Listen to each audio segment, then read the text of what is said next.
नमस्कार, स्वागत आहे तुमचं कुलाबा न्यूज 24 मध्ये। आज आपण आहोत DN नगर परिसरात। मुंबई सारख्या गजबजलेल्या भागात सार्वजनिक कामांचा वेग किती महत्त्वाचा असतो हे आपण सगळेच जाणतो। तुम्ही या व्हिडिओमध्ये पाहू शकता की CST कडे जाणाऱ्या या मार्गावर एक महत्त्वाचे काम युद्ध पातळीवर सुरू आहे। जमिनीखालील पाण्याची पाईपलाईन आणि पायाभूत सुविधांचे हे काम सुरू आहे। तुम्ही बघू शकता की रस्त्याच्या एका बाजूला एक मोठा खड्डा खणून कामगारांचे इथे काम सुरू आहे। ही लोखंडी पाण्याची पाईप जोडण्यासाठी इथे वेल्डिंगचे काम सुरू आहे। कामाच्या ठिकाणी गॅस सिलेंडर आणि इतर मोठी यंत्रसामग्री तैनात आहे।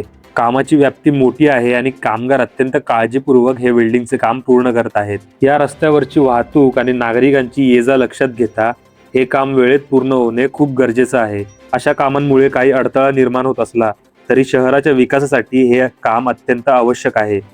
आता हे काम कधीपर्यंत पूर्ण होईल आणि नागरिकांना याचा दिलासा कधी मिळेल याकडे आता सर्वांचे लक्ष लागले आहे।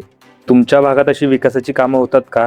कमेंट करून आम्हाला नक्की सांगा आणि अशाच नवनवीन माहितीसाठी आपल्या कुलाबा न्यूज 24 ला फॉलो करायला विसरू नका।